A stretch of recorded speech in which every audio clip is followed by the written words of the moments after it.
요한복음 6장 10절부터 15절입니다.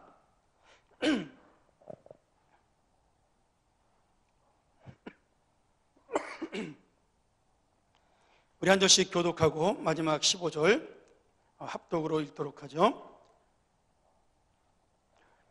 예수께서 가라사대 이 사람들로 앉게 하라 하신대 그곳에 잔디가 많은지라 사람들이 앉으니 수요가 5천쯤 되더라.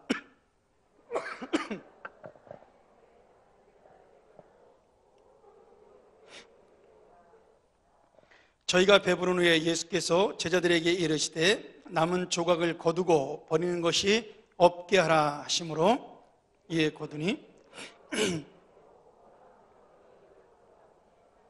그 사람들이 예수의 행하신 이 표적을 보고 말하되 이는 참으로 세상에 오실 그 선지자라 하더라. 그러므로 예수께서 저희가 와서 자기를 억지로 잡아 임금 삼으려는 줄을 아시고 다시 혼자 산으로 떠나 가시니라. 아멘. 오늘 우리 지난번에 이어서 우리 오병이어의 기적의 두 번째 말씀을 좀 듣도록 하죠. 금요일 날 오랜만에 모였네요. 첫 주 금요일인데 많이 오셔서 감사하고요. 저희 교회는 그런 생각이 들어요. 신의 한가운데 있어서 금요일 저녁에는 우리가 하나님 앞에 정말 주중에 모여서 기도할 수 있는 시간이 없는 것 같습니다. 수요일날 오전에 저희가 예배를 드리기 때문에 수요일날도 우리 직장인들이 못 오니까 여러분 되도록 금요일날은 토요일날 놀러 가시고 주말 저녁 이 금요일에는 꼭 교회 와서 함께 기도하는 특별히 우리 교회 중직자들과 교사들 그리고 교회에 일하는 모든 봉사자들은 오늘 기도의 힘을 가지고 주일날 일할 수 있는 봉사할 수 있는 그런 교회가 되기를 소원합니다. 꼭 잊지 마시고 우리 금요일 기도회를 놓치지 마시길 부탁드리겠습니다. 오병이어의 기적 중에 가장 중요한 것이 무엇이냐면 제가 아마 몇 주 있다가 그 11시 예배 때 한번 이 말씀을 다시 한번 전하려고 그러는데요. 이 기적의 그 근원과 동기가 무엇이냐 하는 문제입니다. 그러니까 예수님께서 우리에게 여러 가지로 표적을 지금 특별히 요한복음은 7대 표적을 통해 예수님의 메시아 되심을 보여주고 있는데 이 표적마다 깊은 은혜가 있지만 이 오병이어의 기적은 특별히 우리에게 주신 더 놀랍고 또 우리 영혼을 향한 하나님의 은혜가 담겨져 있습니다. 이 오병이어의 기적은 유일하게 마태마가 누가 요한 사복음서가 전부 기록하고 있는 그러한 기적이기도 하죠. 그러면서 요한복음이 가장 자세하게 이 표적을 기록하고 있습니다. 자, 예수님은 지금 말씀을 전하기를 위해서 이 땅에 오셨습니다. 예수님의 목적은 병을 고치거나 기적을 베푸는데 예수님의 목적이 있지 않습니다. 예수님의 진짜 목적은 하나님의 복음을 사람들에게 전하고 그들의 영혼이 하나님을 붙드는 진짜 은혜를 받게 하는데 예수님의 목적이 있었습니다. 근데 문제는 오늘 그 복음을 듣던 많은 그 사람들이 한 2만 명쯤으로 우리가 지금 추산하는데요. 남자만 5천 명이니까 문제는 너무 아침부터 저녁까지 예수님의 말씀을 듣다가 하루 종일 아무것도 못 먹었던 겁니다. 전하는 예수님도 말씀을 전하다가 너무나 깊은 말씀 때문에 그것을 지나간지 지난지를 몰랐고 듣는 사람들도 시간 지나는 줄 모르고 말씀을 듣게 된 거죠. 그런데 예수님이 가만히 보니까 그들의 영혼도 불쌍했지만 예수님은 지금 그 말씀 듣는 백성들의 육신도 불쌍히 여기셨습니다. 여러분 이게 굉장히 중요한 의미가 있는데요. 예수님은 우리의 영과 육을 동시에 사랑하시고 동시에 불쌍하게 여기십니다. 많은 사람들이 그 착각을 하는데 우리가 영원히 천국 간다고 생각을 하기 때문에 육신은 중요하지 않다고 생각하는 경향이 있습니다. 이걸 초대교회에서는 우리가 가연설 그 이단이라고 그렇게 불렀죠. 육신은 중요하지 않고 영혼만 중요하다. 지금도 마찬가지로 그렇게 이원론적으로 생각하는 분들이 꽤 많이 있습니다. 내가 영적으로 사는 것은 중요하고 육적으로 사는 것은 그렇게 중요하지 않다라고 생각을 합니다. 근데 천만의 말씀이에요. 여러분 하나님은 영혼과 육신을 구별하지 않으셨습니다. 무슨 말이냐면 하나님은 영혼과 육신을 구별하지 않으셨는데 우리가 영혼과 육신을 구별한 거예요. 하나님이 처음에 우리의 몸을 창조하실 때는 흙으로 우리를 지으셨습니다. 그 다음에 거기에 생기를 불어 넣으셨어요. 생기를 불어넣는 그 순간에 인간의 몸은 영혼과 육신이 하나가 된 거죠. 그러니 주님이 만드신 것은 영혼이든 육신이든 주님이 스스로 만드셨기 때문에 다 소중한 겁니다. 만약에 우리의 육신이 소중하지 않다면 잘 생각해 보세요. 예수님이 왜 그 육신으로 부활하셨겠어요? 영혼으로만 부활하시면 되죠. 그리고 왜 우리를 나중에 예수님 재림하신 다음에 우리의 육신이 부활할 거라고 그렇게 말씀하셨을까요?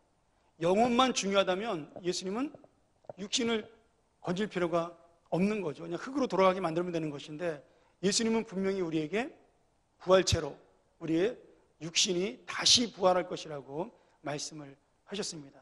이 말씀의 의미는 우리 안에 있는 육신, 우리 안에 있는 영혼이 하나라는 것을 보여주는 거죠. 그러니 여러분, 우리가 건강을 위해서 애쓰는 것, 그거 하나님의 뜻입니다.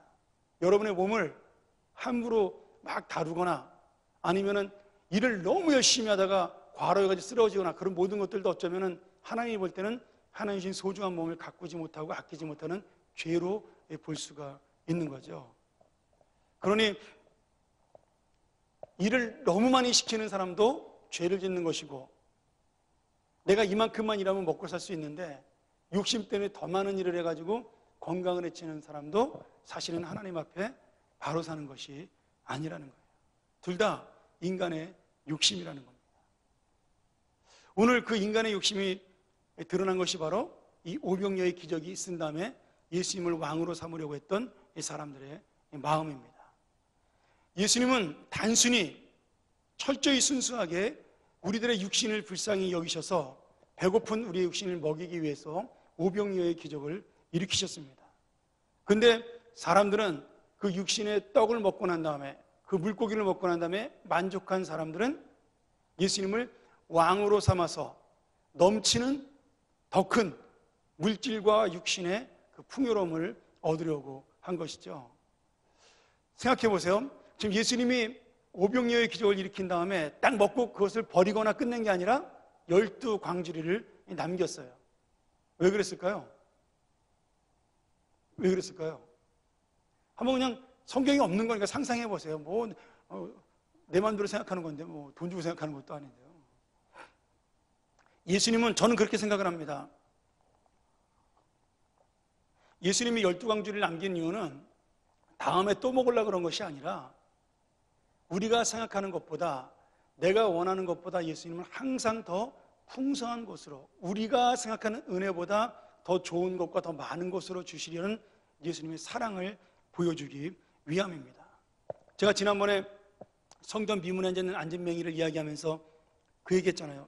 미문에 있는 안진뱅이의 소원은 뭐였죠? 걸어다니는 거라고요? 아니었습니다. 동전을 많이 얻는 것이었어요. 그렇죠? 은혜도 경험한 사람만이 아는 거예요.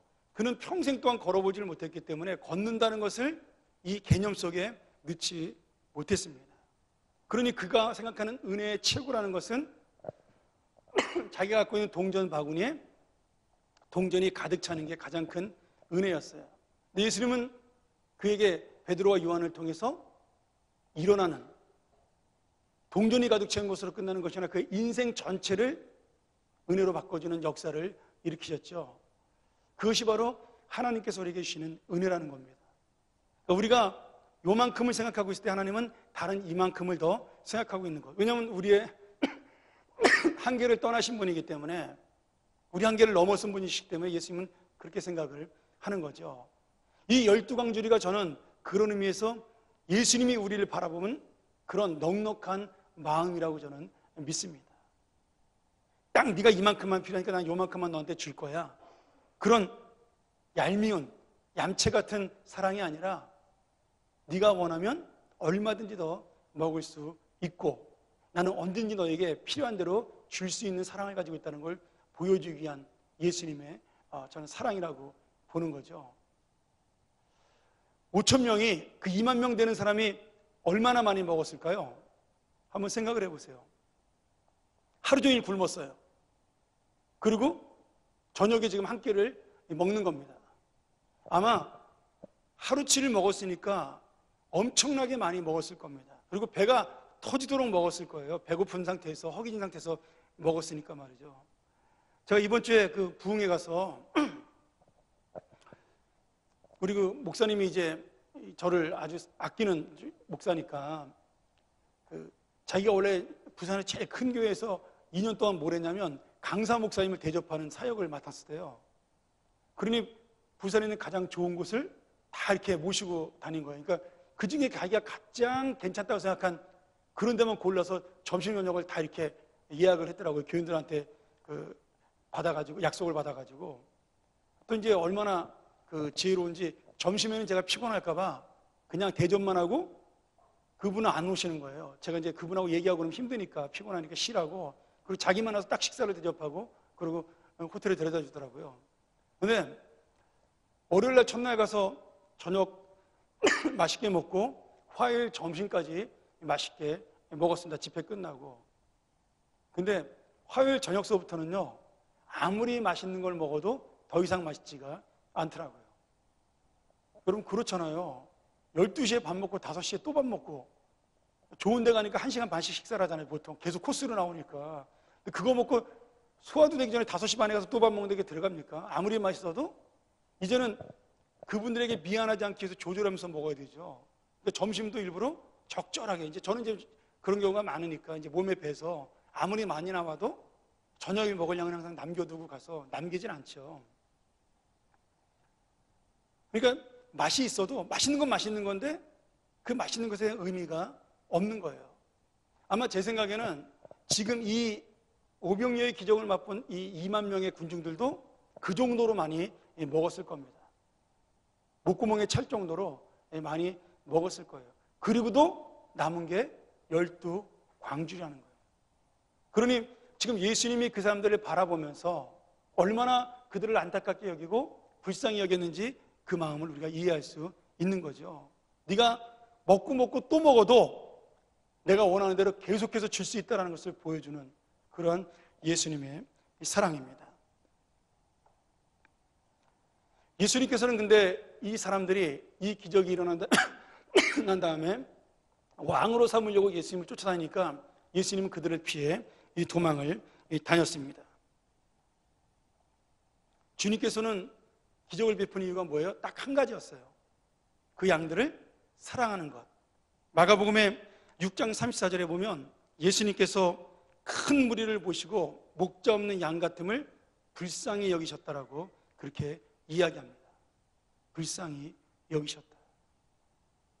마음에 애가 탔다는 거예요. 안타까워서. 그러니까 지금 예수님의 목적은 왕이 아니라 영혼을 사랑하고 그들의 육신을 따뜻하게 만들고 배부르게 만드는 그러한 목자의 마음인데, 지금 이 이스라엘 백성들은 그런 목자의 마음을 뭘로 바꿔요? 자기들이 원하는 세상의 욕심인 왕으로 바꾸려고 한다는 거죠. 오늘 예수님의 기적은 우리를 향한 사랑으로, 긍휼한 마음으로 나타난 것입니다. 그러니까 지금 우리가 지금 살아가는 세상도 마찬가지죠. 내가 눈에 보이는 그 오병이어, 다시 말하면 보리떡 5개와 물고기 2마리에 그것에 넘어가지 아니하고 정말 예수님의 중심을 볼 수가 있다면 우리는 예수님의 사랑을 받으면서 보리떡과 물고기로 충분히 내 배를 불리면서도 우리는 또 다른 예수님이 원하시는 그 중심의 사랑, 예수님의 본질적인 사랑도 우리가 만날 수가 있는 겁니다. 저는 예수 믿는 그 풍요로운 기쁨과 은혜가 바로 그런 것이라고 믿습니다. 내 영혼으로만 만족하는 것도 아니고요, 내 인생을 살면서 그 하루하루가 나의 삶 속에서 만족하는 것이 참된 목자신 예수님을 만났을 때의 기쁨이라고 저는 믿습니다. 지금 이 많은 군중들이 한 끼를 먹고 내일 또 아침 되면 배가 고플 겁니다. 또 배고픈 인생은 시작될 거예요. 어차피 가난한 사람들이 모였으니까요. 그러나 이제 그들의 마음속에 누가 있는 거예요? 언제든지 내가 원할 때 우리를 사랑하시는 예수님의 사랑이 있는 겁니다. 근데 그들은 그 예수님이 자기한테 있다는 사실을 믿지 못했습니다. 그래서 그 예수님을 강제로 붙잡아두기 위해서 그들이 택한 방법이 뭐냐면 예수님을 왕으로 삼는 거였어요. 이게 바로 인간의 욕심이라는 거죠. 여러분, 우리도 마찬가지입니다. 예수님은 우리를 한 번 구원하시고 끝내지 않으셨어요. 우리와 함께 계시고 우리 안에 성령을 보내셔서 날마다 내가 힘들고 어려울 때마다 나와 함께 계시고, 내가 부자고 풍요롭게 살기 때문에 내가 행복한 것이 아니라 어떤 상황 속에서도 주님이 나의 구주가 되어주시기 때문에, 나와 함께 계시기 때문에 나는 지금 기쁨으로 살아갈 수 있다는 그런 믿음을 우리가 얻기 위하여 주님을 붙드는 것이 정상인데, 나도 모르게 눈에 보이는 것이 없기 때문에 이스라엘 백성처럼 아침이 되면 다시 갈급한 심령으로 예수님을 찾는 거죠. 이미 예수님은 내 안에 계시는 건데, 그 사랑은 이미 우리가 다 받고 있는 것인데 계속해서 내가 세상적으로 눈에 보이는 것만 찾게 된다는 겁니다. 여러분, 그래서 우리 인생 속에 보리떡 5개와 물고기 2마리로 끝나는 인생이 아님을 우리가 깨달아야 됩니다. 우리의 인생은 그 정도로 예수님이 주시고 끝내는 인생이 아니라는 거예요. 12광주리가 남은 그 풍요로운 삶이 우리 안에 지금 예수님의 사랑으로 계속되고 있는 겁니다. 근데 우리의 마음속에 끝까지 이 보리떡 5개와 물고기 2마리만 기억하고 있다라면 우리는 결국 눈에 보이는 것 때문에 예수님을 나의 본능으로, 나의 욕심으로 왕으로 삼으려는 거죠. 저는 그런 면에서 은혜 받는 것도 굉장히 주의가 필요하다는 생각이 들어요. 특별히 뭔가 이렇게 영적인 체험에 대해서 굉장히 즐거워하고 좋아하는 분들이 있으면 이 말씀을 들으시고 한번 잘 생각을 해보세요. 예수님은 한 번 우리에게 그 체험을 주심으로 우리가 이미 주님의 사랑을 받았다라고 끝내십니다. 근데 나는 그것을 믿지 못하는 거예요.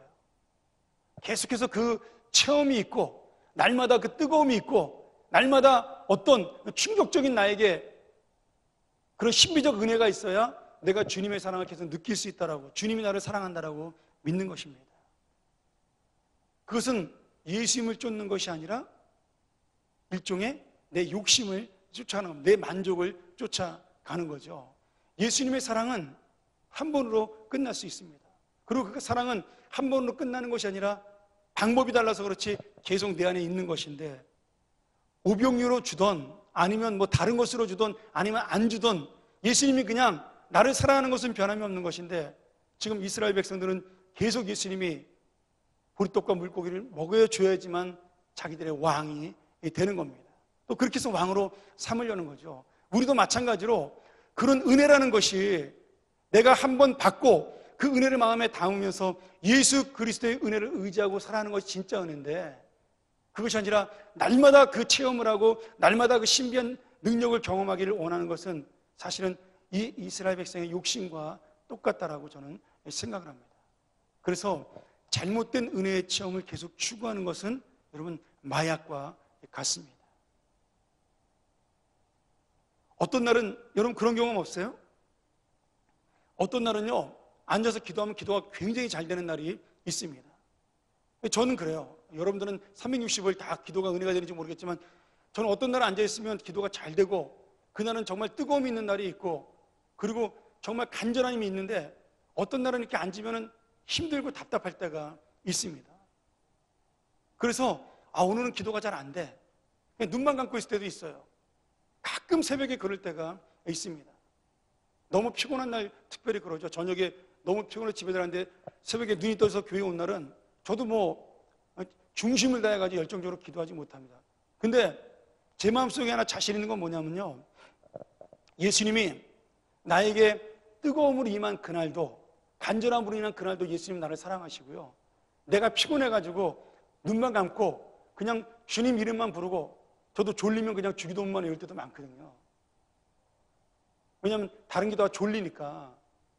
그런 때도 주님은 나를 사랑하는 마음이 변하지 않는다라는 거예요. 똑같이 역사는 일어난다라는 거예요. 근데 우리가 다른 거죠. 우리가 내가 만족하지 못하니까, 내가 그것을 받아야 속이 시원하니까 꼭 받아야지만 예수님 나를 사랑하는 것처럼 착각을 하는 겁니다. 이거를 우리가 현실로 돌아와서 생각해 보면 맨날 성공해야 예수님 나를 사랑하는 거예요. 매일 풍성하고 돈을 잘 벌어야 예수님 나를 사랑하는 겁니다. 내가 병들고 힘들고 고통을 당하고 망하고 그리고 고민거리가 많아지면 예수님은 나를 사랑하지 않는 그런 믿음이 되어버리고 마는 거죠. 그렇지 않습니다. 오늘 예수님은 이 광야에서 5,000명을 먹였던 사람도 사랑하는 것이고요, 눈이 안 보이는 사람을 고쳐준 것도 사랑하는 것이고요, 그리고 심지어는 예수님의 말씀을 듣지 않냐고 바리새인과 사두개인들처럼 예수님을 대적한 사람조차도 예수님은 그들을 책망했지만 그들의 영혼은 사랑하고 불쌍히 여긴 겁니다. 문제는 뭐냐면 우리의 욕심이에요. 내 인간적인 만족입니다. 자, 예수님은 기적을 베푸신 다음에 왕으로 살면 사람들을 피해서 도망다니셨어요. 우리 같으면 왕이 돼야 정상이죠. 내가 왕이 되기 위해 기적을 베풀었을 겁니다. 어떤 사람들은. 그런데 예수님은 양을 이용해서 왕이 되려는 것이 아니라 그저 양의 영혼을 살리고 싶었어요. 왕은 관심도 없었고 욕심도 없었습니다. 그것이 바로 참된 목자이신 주님의 마음이죠. 왕이 되는 것보다 훨씬 더 중요한 그들의 영혼과 그들의 육신을 향한 예수님의 진정한 사랑입니다. 여러분, 왕은 백성을 먹이기도 하지만 백성을 괴롭히기도 합니다. 그게 고대 왕들이잖아요. 예수님은 그런 왕이 아니라는 거예요. 예수님은 왕이 아니라 진짜 왕이지만 우리를 그런 왕이 아닌 목자 같은 왕으로 우리를 생각하고 계신 거죠. 한번 우리의 마음도 돌아볼까요? 나한테 왕이 되는 것보다 더 중요한 그 무엇, 영혼을 향한, 하나님을 향한 그 무엇이 있나요? 그저 내가 주님의 사랑을 받고 기적의 은혜를 입고 이 백성들처럼 내가 배부르기 위해서 여러분 갖고 싶은 것이 왕이라는 자리 아니에요? 아니면 많은 내가 돈과 명예와 권력을 쫓는 자리 아닌가요? 근데 저는 여러분 예수님을 보면서 잘 생각할 때마다 지금 이들은 주님을 위해서 왕을 삼으려는 것이 아니라 자기의 배부름을 위해서 왕을 삼으려는 것처럼 내가 원하는 소원도 이미 우리는 예수님의 사랑을 받고 있음에도 불구하고 나의 만족과 배부름과 욕심을 위해서 더 큰 무엇인가를 요구할 수 있다는 거예요. 예수님이 지금 왕이 되지 않고 이런 기적을 베풀면서도 사람들을 피해 도망다니는 이유를 여러분 잘 아셔야 돼요. 그냥 배부르게 끝낼 수 있는데 12광주를 남긴 그 예수님의 풍요로운 사랑만큼이나 지금 예수님이 왕이 되지 않겠다라는 마음은 내가 너희들과 항상 같은 마음으로 함께 있다라는 그러한 은혜입니다. 나는 너희들의 왕이 아니라 나는 너희들의 친구로, 형제로, 가족으로 함께 있고 싶은 것이 예수님의 마음이죠. 근데 그것이 가장 소중한 마음이고 주님이 가장 원하시는 마음이고 우리를 향한 사랑의 완성의 마음인데 우리는 그런 사랑을 받았음에도 불구하고 우리는 예수님의 능력과 은혜를 가지고 왕이 되고 싶어 하죠.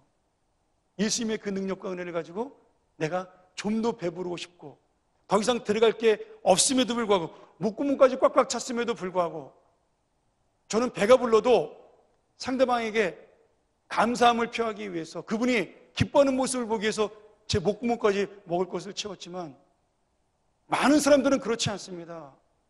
자기의 목구멍이 지금 토할 것처럼 채워졌음에도 불구하고 그들은 그래도 죽을 때까지 먹기 위해서 자기를 채운다라는 거예요.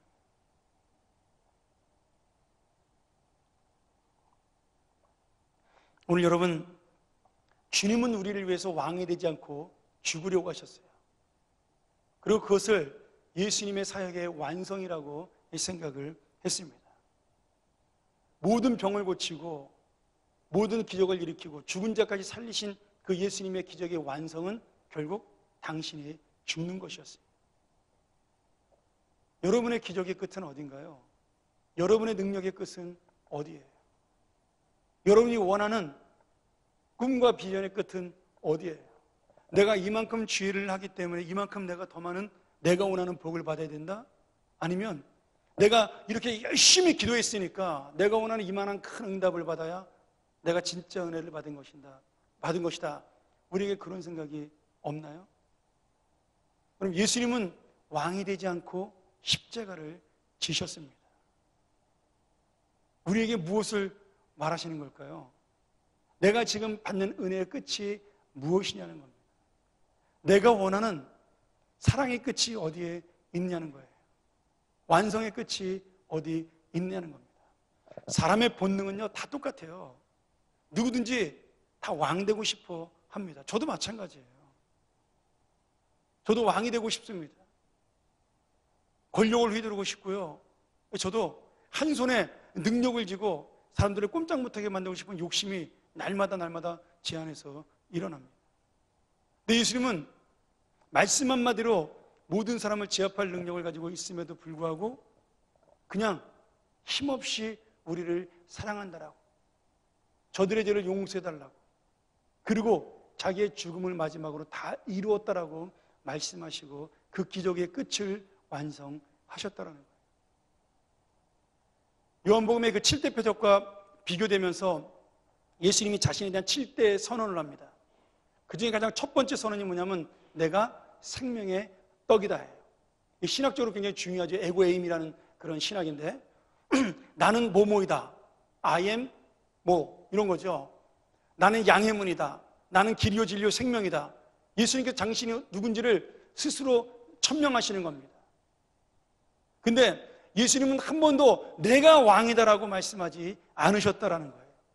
7개의 표적이 분명히 왕이 되고 능력 있는 자의 표적인데 예수님이 메시아 되신 그리고 하나님의 아들이라는 증거인데 그 7개의 표적을 보여주고 난 다음에 해주는 그 7대 선언, 다시 말하면 7개의 선언은 단 하나도 내 욕심을 채우거나 아니면 내 만족을 채우거나 내가 권력을 휘두르고 명예를 얻고 힘을 얻는 그러한 선언이 없다라는 거예요. 그 대표적인 것이 뭐예요?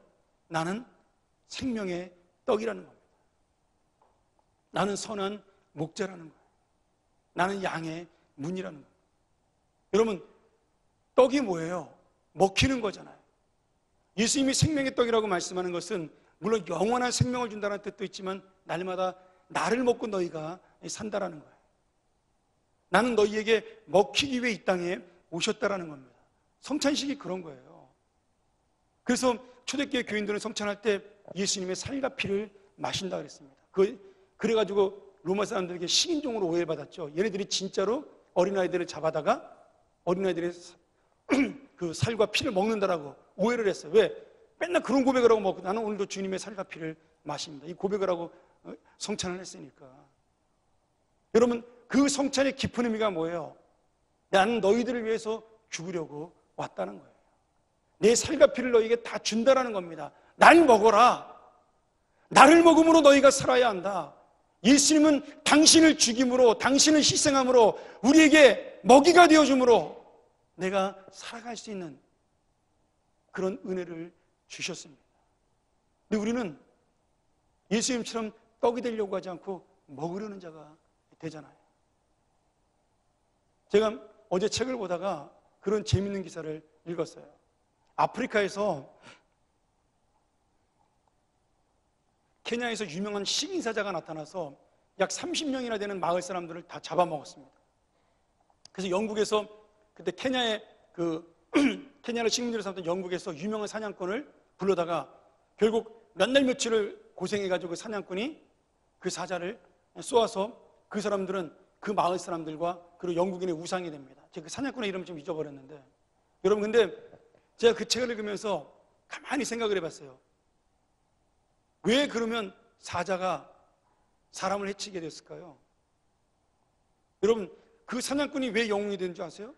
사자가 자꾸 개발을 시켜가지고 산림을 없애고 그리고 영국 사람들이 와가지고 전부 사냥을 해버리니까 사자가 먹을 식량이 없는 겁니다. 사자가 먹을 게 없으니까 할 수 없이 부락으로 내려와서 사람들을 잡아먹기 시작을 한 거예요. 여러분, 내가 생명의 떡이 되지 못하면요 억지로 우리가 잡아먹히는 그러한 인생이 됩니다. 내가 스스로 생명의 떡이 되는 그 순간에 내 욕심을 버리고 내 아집을 버리는 그 순간에 내 고집을 버리는 그 순간에 내가 생명의 떡이 되어 그 사람에게 먹혀주겠다라고 결심하는 그 순간부터 하나님의 역사와 생명들이 살아나는 역사가 일어납니다.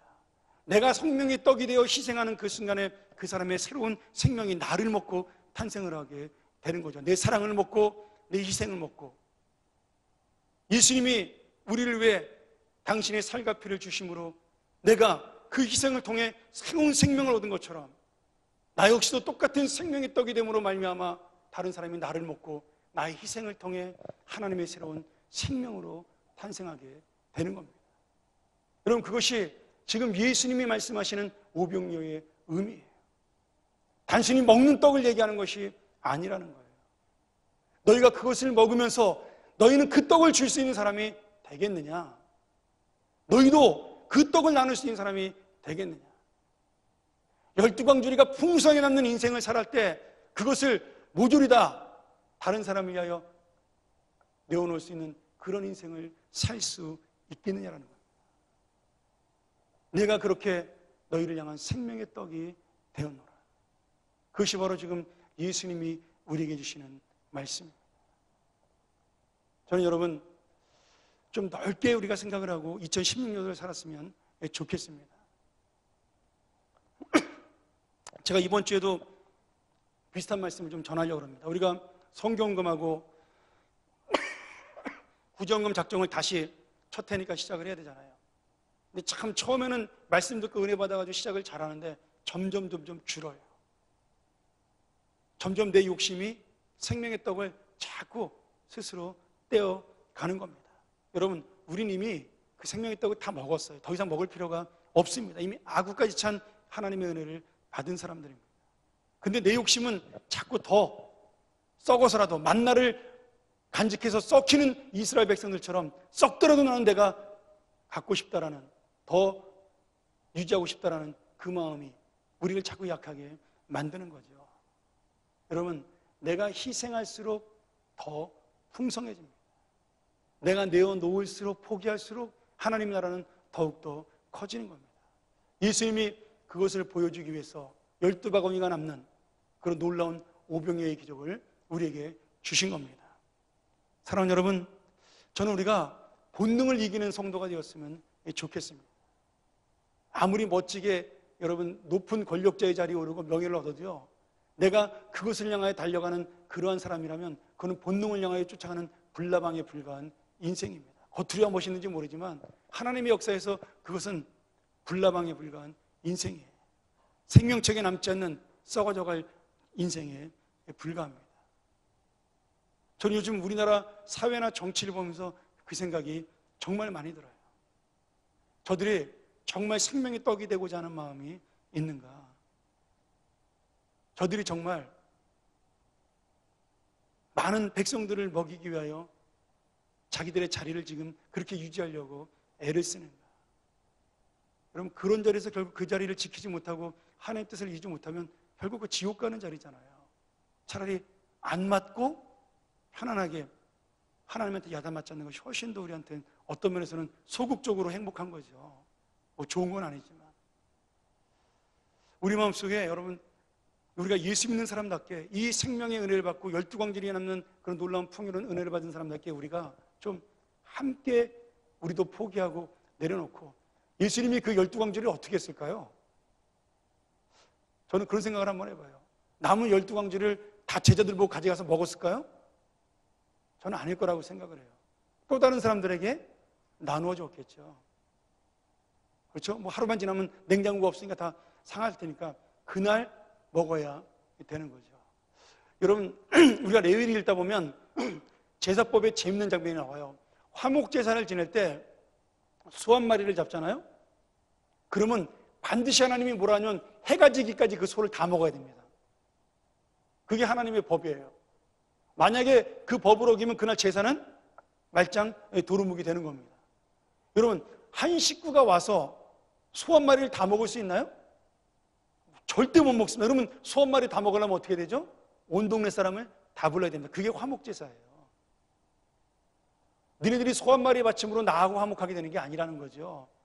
이 화목제물을 모든 사람이 아까워하지 않냐고 나눌 수 있어야 그것이 진정한 화목 제사라는 거예요. 그러니까 그 제사가 끝나는 것이 화목 제사가 아니라 모든 온 성도들이, 모든 동네 사람들이 다 모여서 그 소고기를 한꺼번에 같이 나눠 먹는 것, 그것이야말로 진정한 화목 제사라는 것을 우리에게 보여주는 겁니다. 우리가 올해 일꾼들이 직분을 많이 맡았잖아요.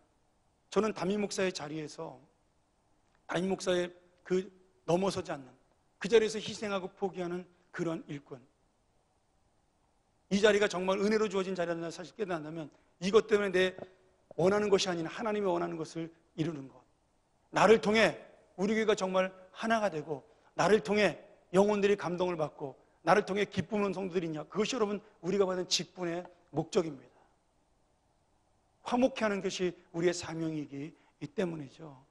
그것이 아니라 어떤 일을 많이 이루어서 그것이 쌓이고 쌓이는 일이 된다 하더라도 여러분 그것이 오병이어처럼 내 욕심을 위해 냉장고에 쌓는 그러한 욕심이라면 그것은 하나님과 아무 상관이 없는 겁니다.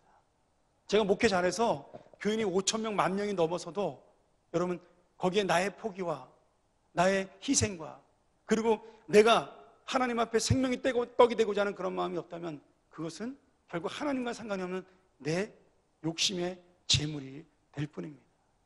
우리 모두가 마찬가지예요. 많은 것을 이루는 것이 주님의 뜻이 아닙니다. 결국은 희생하는 것이 주님의 뜻이죠. 오늘 주님이 우리에게 그렇게 기도하라고 말씀하셔요. 하나님의 나라를 구해라. 다른 형제들의 죄를 용서하는 기도를 구하라. 그리고 이 교회가 하나 되기를 함께 기도해라. 그것이 여러분 주님이 우리에게 주신 기도의 목적이에요. 오늘 우리가 금요기도에 와서 열심히 기도하는 그 기도가 결국은 나의 욕심을 채우고 나의 욕망을 채우는 것이라면, 생명의 떡이 되지 아니하고 그 떡을 다 나 혼자 먹는 그러한 기도라면, 그런 응답받는 기도라면 그것은 하나님과는 상관없는 기도가 될 것입니다. 제가 마지막으로 하나만 더 말씀드리고 마치죠. 그 중국의 내륙 선교를 설립한 유명한 허드슨 테일러 목사님이 계십니다. 우리 한번 사진 한번 보이실래요? 그 잘생긴 목사님. 네. 저기 이제 말년에 연세가 되신 다음에 찍은 사진인데, 이 테일러 목사님이 중국에서 회의에 참석하고, 자기가 만든 그 지부가 워낙 많으니까 그 넓은 데서 이제 회의를 참석하고 런던으로 돌아오고 있는데, 기차 안에서 친했던 믿음이 좋은 러시아의 기족 한 사람을 만났습니다. 그 기족의 이름은 바브린스키 공작인데, 이분이 테일러 목사님 만나가지고 너무 반가운 거야. 어유 목사님 어디 갔다 오세요? 제가 그 세미나 마치고 런던으로 갑니다. 그러면 저도 런던 가는 길인데 같이 가실래요? 그래서 이제 같이 자리에 앉아서 이런저런 이야기를 하면서 그렇게 앉아서 같이 가는 겁니다. 런던에 도착했던 됐을 때 이 바브린스키 공작이 자기의 지갑에서 수표를 꺼내가지고 거기다가 이렇게 써가지고 목사님 이거 내륙 선교회에 쓰시라고 그러고 주는 거예요. 근데 생각 없이 그 수표를 딱 받았는데 그 수표에 50파운드라고 써 있는 겁니다. 150년 전이니까 50파운드는 지금의 몇 천만 원보다 더 큰 돈이에요. 집 한 채가 10파운드면 살 때니까. 그러니까 이분은 이제 5파운드인 줄 알았는데, 그러니까 이제 50파운드라고 쓰니까 깜짝 놀라가지고 이거 너무 많다고, 혹시 잘못 준 거 아니냐고 그랬더니 그 바브린스키 공작이 껄껄껄 웃으면서 그러는 거예요. 사실은 잘못 준 겁니다. 제가 5라고 쓰려고 그랬는데 제가 영어를 잘못해서 러시아 사람이니까 제가 50라고 잘못 썼습니다. 그런데 제 손을 움직여서 5를 50으로 쓰게 하신 것도 저는 하나님의 뜻이라고 믿습니다. 그래서 웃으면서 목사님 그 돈은 이미 하나님의 것이 되었습니다. 제가 도로 돌려받을 수 없습니다. 그리고 떠나신 거예요. 테일러 목사님이 어이가 없기도 하고 감사하기도 하고 그 돈을 들고 그 런던에 있는 내륙선교회 본부로 돌아왔어요. 근데 들어가는 문 앞에 서 있는데 거기서 열심히 기도하는 소리가 들리는 거예요. 우리가 이번 그 내륙선교회 중국에 어떤 일을 하기 위해서 49파운드 11실링이 필요하다고, 하나님 이것을 우리에게 어떻게 채우실지 모르지만 우리는 주님의 은혜를 기다린다면서 거기서 뜨겁게 눈물 흘리면서 막 기도하고 있는 모습을 자기가 들어가면서 본 겁니다. 테일러 목사님이 그 모습을 보면서 뭘 깨달았을까요? 하나님의 뜻임을 아는 거죠. 그래서 웃으면서 몰래 조용히 그 기도하는 사람들 틈으로 들어가서 책상에다가 50파운드 올려놓고 살짝 밖으로 나왔습니다. 여러분, 저는 모르겠어요. 어떻게 이루어지는 것이 하나님의 뜻인 줄은 모르겠습니다. 뭐 이런 것이 우연일 수도 있고, 이런데 이런 우연이 너무 자주 있잖아요.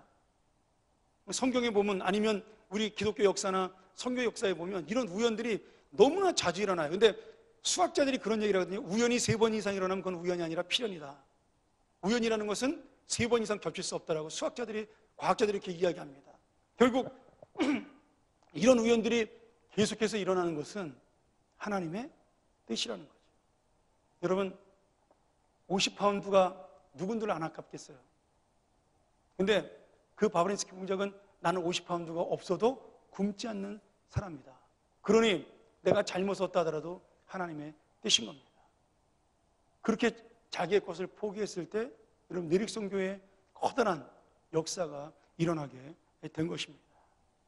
저는 우리 안에 있는 인생에도 똑같은 하나님의 섭리와 기적을 날마다 만날 수 있다고 믿습니다. 어떻게요?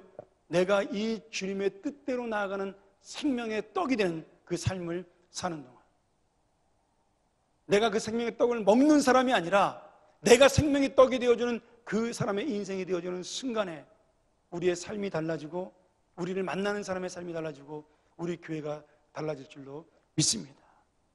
여러분, 새로운 직분을 맡고 교사를 맡고 사명을 맡으신 여러분들, 우리의 그 사명 속에 내가 생명의 떡이 되는 그 순간에 하나님의 나라는 계속해서 새로운 생명들을 5,000명, 10,000명, 아니 하나님 나라를 가득 채울 주의 백성을 우리를 통해 만드실 것입니다.